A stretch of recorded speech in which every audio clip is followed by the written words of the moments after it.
Muchas gracias, Lucía, por estar aquí y Gracias a ti. felicidades por Animalitos. Tengo una primera pregunta que hace alusión al primer capítulo, que se llama Peces.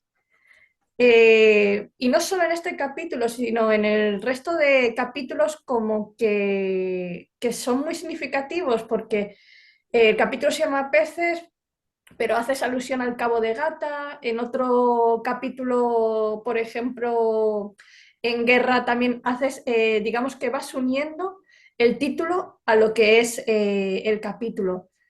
¿Eso lo tenías pensado en un primer momento? Pues los títulos, la verdad, es que fueron una cosa que llegó un poco después, porque yo cuando empecé a escribir esta novela, realmente no tenía pensado que fuera una novela. Esto es un poco... yo empecé a escribir pues una especie de, sí, una serie de relatos, los llamaba relatos al principio, separados, autoconclusivos, que hasta que no llevaba a lo mejor cinco o seis, no empecé a ver un poco el hilo conductor común y no empecé a pensarlo más como un conjunto, ¿no?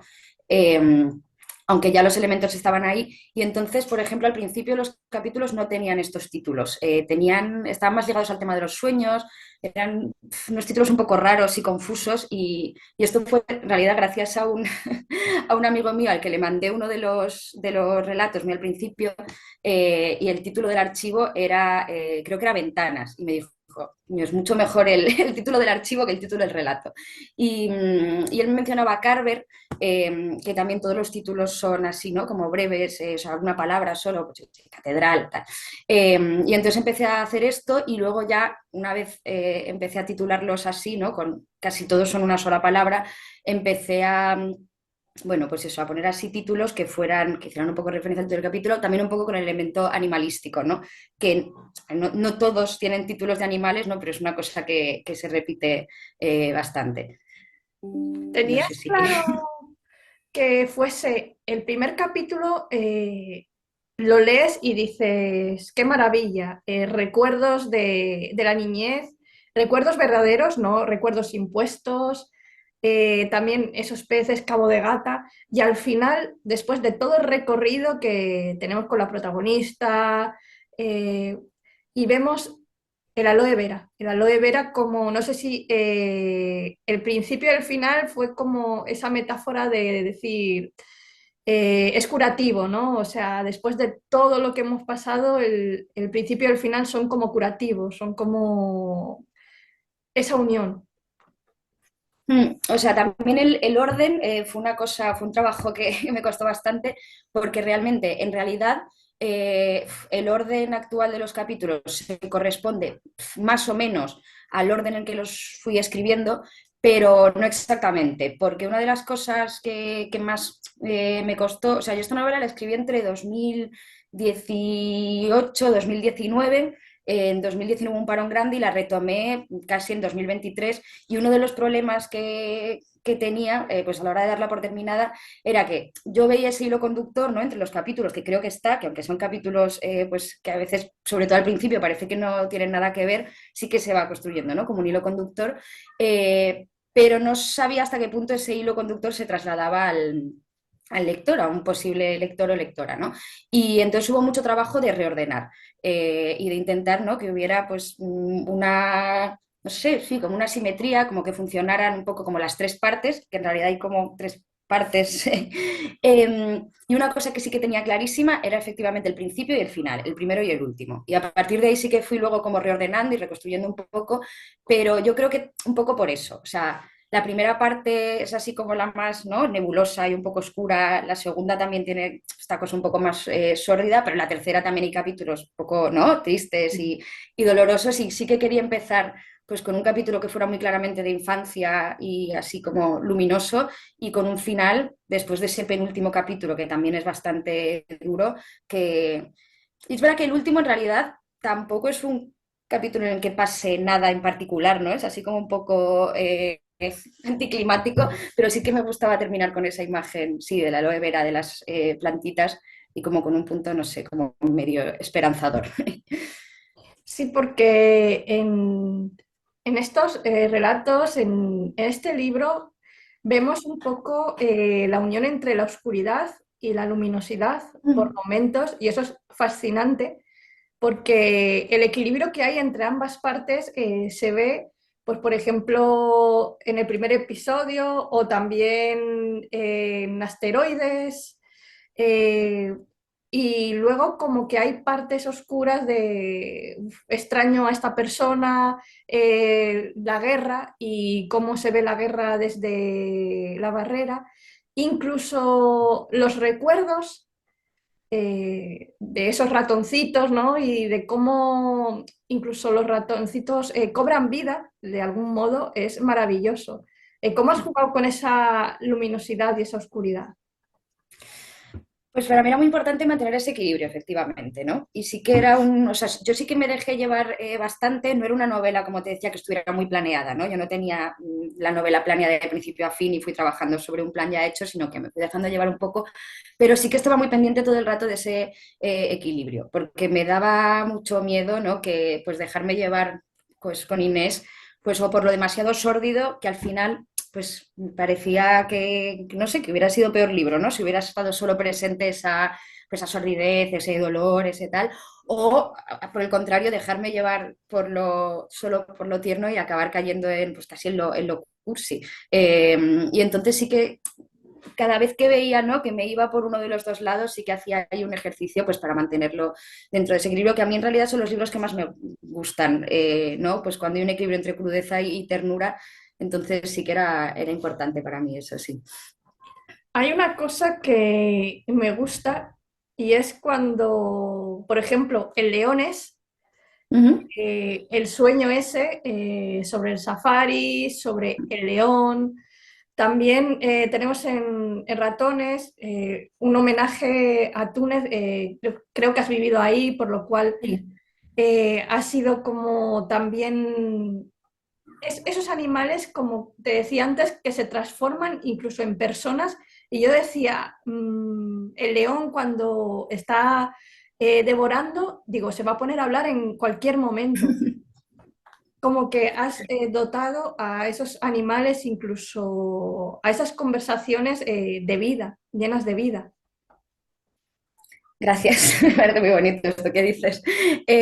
Sí, no sé cómo responder a eso. A ver, es verdad que no, pues los sueños tienen esta, no sé, esta, bueno, ¿qué voy a decir? Así son los sueños, ¿no? Pero creo que, por ejemplo, con los ratones también tiene esta cosa un poco como de cuento también y un poco infantil, en la que pues los ratones, por un lado, son pues este elemento un poco siniestro que tiene Inés en su casa, ¿no? Pues no es a nadie le gusta tener ratones sueltos por casa y al mismo tiempo, pues no sé, entre la dimensión del sueño y la dimensión un poco del cuento infantil, pues sí que los ratoncillos a veces como que medio adquieren una cosa casi simpática. Hmm. Hay, por ejemplo, aquí, en el primer relato, que es el que me enganchó, de recuerdos superficiales reconstruidos, sino, o sea, de recuerdos auténticos, no de recuerdos reconstruidos. ¿Hay algún relato que sea o que esté basado en algún recuerdo, mm, digamos, auténtico? ¿Algún recuerdo que digas, ostras, es un recuerdo que tengo, lo tengo que escribir, lo tengo que poner en el papel y tiene que ser auténtico, no tiene que ser superficial? No sé hasta qué punto estos relatos están basados en algo que has vivido, que te han dicho, que has visto. A ver, depende, hay muchos que no, pero sí que te decía antes que los primeros que escribí corresponden en su mayoría a los de la primera parte y sí que algunos de ellos se corresponden a sueños que tuve de verdad, evidentemente luego pasados pues, por el filtro, ¿no?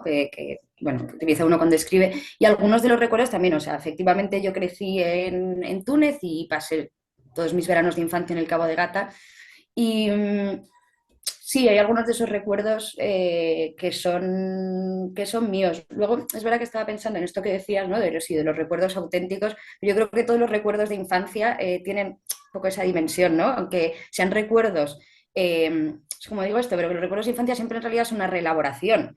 En realidad son menos auténticos que los recuerdos recientes porque siempre lo que recordamos, ¿no? Lo típico que tenemos recuerdos súper fijados y luego pues los comparamos con lo que recuerdan nuestros padres, nos dicen, a ver, esto no fue así exactamente. Y sin embargo, para mí tienen una dimensión mayor de autenticidad en cierto sentido, ¿no? Que yo creo que es a lo que me refiero, a lo que se refiere Inés en ese primer capítulo, ¿no? Que en realidad, aunque sean más dignos, o sea, más dignos, perdón, más fieles a la realidad por los recuerdos más recientes, ¿no? Como más superficiales, los de la infancia, aunque estén pasados por varios filtros y sean en realidad recuerdos de recuerdos, son mucho más auténticos, ¿no? En cierto sentido.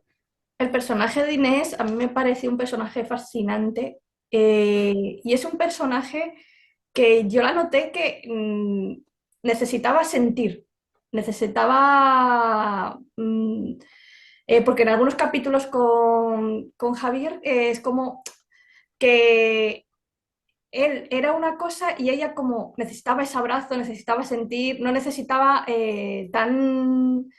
tantas explosiones, ¿no? Es un personaje lleno de sentimientos. Para ti, este libro, si fuese un sentimiento, ¿cuál sería? Uf, qué difícil. No sé si podría llevarlo a un solo sentimiento, pero no sé qué nombre le pondría, pero sí que es verdad que tienes razón en esto. O sea, yo creo que Inés está como muy abierta al mundo, ¿no? O sea, está deseando aferrarse a todo lo que le pasa, a lo bueno y a lo malo, ¿no? En este sentido, yo creo que no es un personaje, volviendo un poco, llevándolo de antes, ¿no? De la sordidez ¿no? De lo cursi y de lo sórdido, que realmente, incluso en los momentos más sórdidos, no sé, como que Inés está muy entregada a recibir todo lo que le pase, sea bueno o malo, con mucho entusiasmo, en realidad, ¿no? Entonces, no sé si entusiasmo es el... Bueno, podría ser un sentimiento, el entusiasmo, sí. Eh, sí. Es un personaje que a mí ya te digo, me maravilló, pero por el hecho de que está abierta, pero también al mismo tiempo, por ejemplo, en ese relato acerca de la bomba, eh, cómo ella lo explica, cómo a lo mejor en un momento tan, o incluso cuando habla de la guerra, ¿no? La situación del coche, incluso de la tienda esa de chucherías, esa reflexión que hace, es un personaje que dice, ostras, estoy viviendo esto, pero al mismo tiempo quiero trasladarlo al lector como de un modo reflexivo. También es un personaje que te hace reflexionar con ella y es un personaje que la conocemos pequeña, ¿no? La conocemos en la infancia y va teniendo un arco y un crecimiento increíble.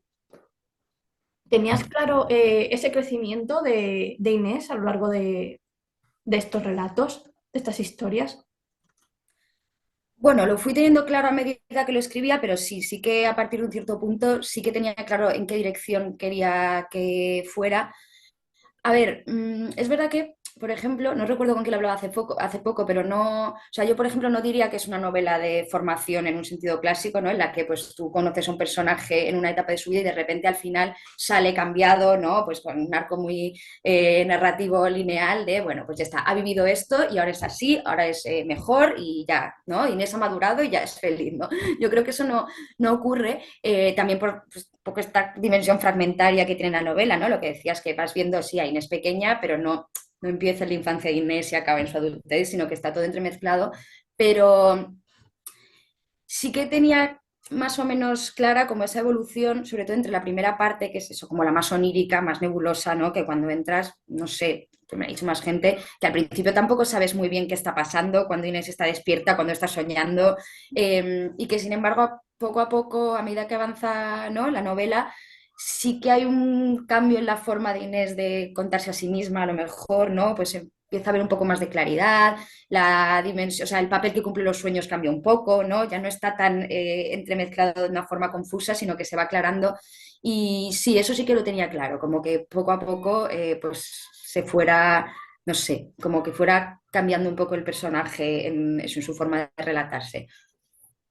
A Inés, realmente cuando empezó, cuando yo pensaba que, digo, va, Inés va a pegar se va a ir, se la va a ir la olla o algo, Cuando la dejó, la primera vez que la dejó, y los recuerdos, lo que dices tú, que es maravilloso, pero yo no sabía, y es algo que me encantó, si era un sueño, si estaba divagando, realmente la estaba pasando eso, era lo que ella deseaba, es lo que ella quería, pero al final, como noté esa claridad, esa luminosidad, esa manera de decir, me da igual que las plantas estén 3 semanas sin regarlas, o sea, como que se olvida de, no de soñar, pero empieza como a vivir.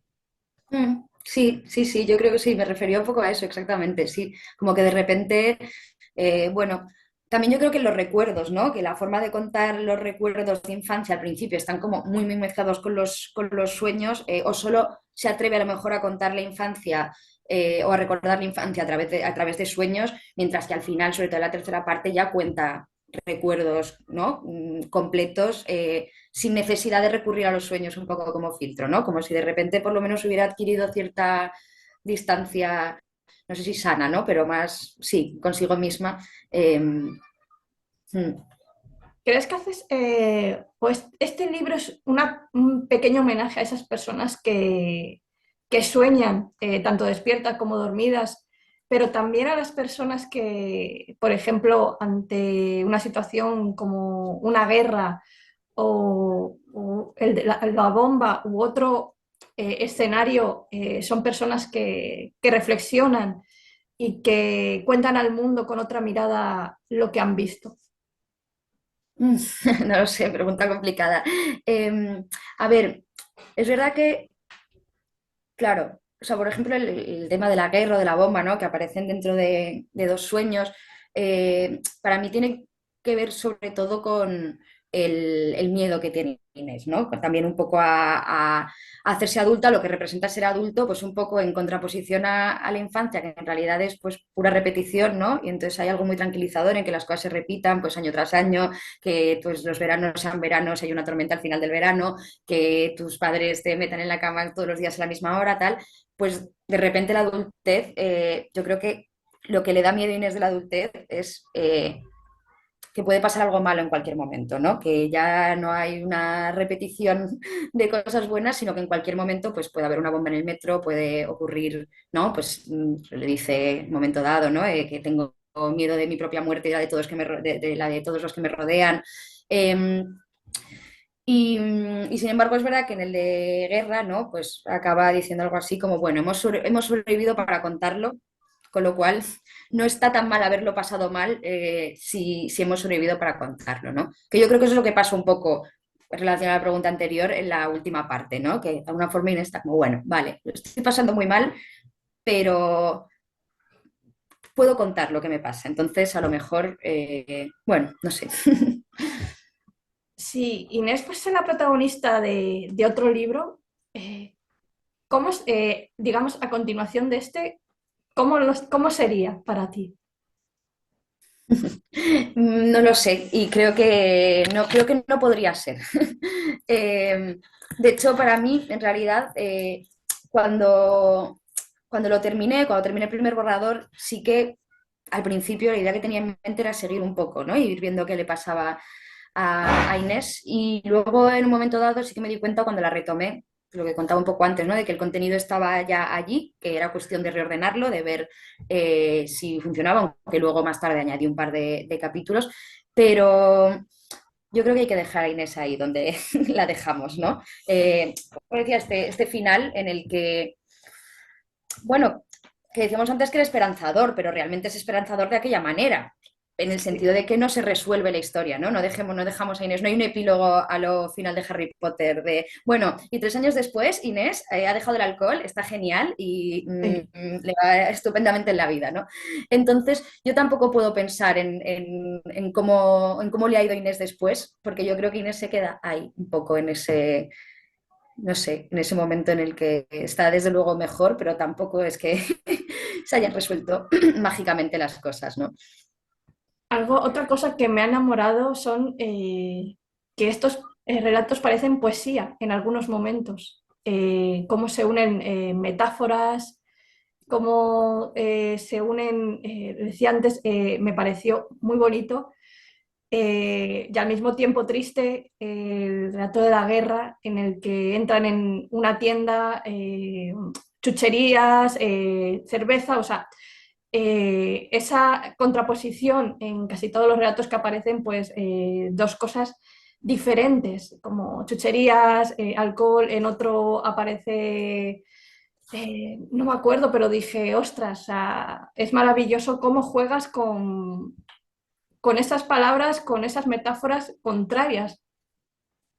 ¿Cómo ha Muchas sido gracias. esa manera de crear esta novela, pero con palabras tan diferentes, pero que al mismo tiempo se unen y crean esta casi poético? Muchas gracias. No, para mí, yo nunca he escrito poesía, pero para mí sí que en un momento dado me di cuenta de que una de las formas de mantener o de, ¿no?, que se viera este hilo conductor sí que pasaba por algo, por una dimensión un poco poética, ¿no? Que tenía que ver pues a lo mejor con estas imágenes y también con algo que yo cuando la escribía lo pensaba, o sea, lo llamaba rimar, que no es un rimar evidentemente en el sentido estricto, pero sí que hubiera como imágenes que rimaran de un capítulo a otro, ¿no? Como que hubiera imágenes que se repitieran de alguna manera, que más allá de, ¿no?, o que a través de la voz de Inés, pues hubiera esas pequeñas como repeticiones, esas imágenes que hicieran que hubiera como sí, una especie como de rima. No sé si esto tiene sentido, pero Sí. me gusta lo que dices de la dimensión poética porque yo me lo representaba así, de alguna forma, sí. Si este libro en su conjunto fuese una imagen para ti, ¿cuál se te viene ahora a la mente? ¿Cuál tenías en un primer momento y cómo cambió ahora que se ha publicado? Hmm, una imagen. A ver, en realidad, para mí tampoco, no sé si ha cambiado mucho en ese sentido. Yo creo que la imagen que más relaciono con este libro es el Cabo de Gata, ¿no? Pues esas, que además es verdad que es un poco el mundo de la infancia que aparece en la novela, que en realidad luego va reapareciendo. De hecho, me encanta la portada, que estoy contentísima, gracias a ADN, porque es una portada maravillosa. Y para mí, pues en realidad es la imagen que tengo yo un poco, pues eso, las pitas, las chumberas, el paisaje de Cabo de Gata, que la novela está tanto en los sueños, ¿no?, como luego en algunos episodios de los recuerdos, pero también de la realidad de la Inés adulta. Y sí, para mí esa es la imagen más importante para mí de la novela. Y si para ti esta novela fuese una canción, ¿cuál sería? Uf, qué difícil. Pues mira, te voy a decir una cosa así a brote pronto, no lo había pensado nunca, pero el otro día estuve escuchando una canción que me gusta muchísimo de Silvio Rodríguez, que se llama Hoy no quiero estar lejos de la casa y el árbol, que me parece un título precioso y es una canción preciosa. Y el otro día la escuché y es verdad que hay algo ahí que a mí me remite a animalitos, sí. Pues muchísimas gracias, Lucía, por la entrevista y por esta novela. Gracias a ti, María, por haberme, pues, por haberme entrevistado, por haberla leído y pues, por haberme dejado de estar aquí y charlar un ratito. Muchísimas gracias.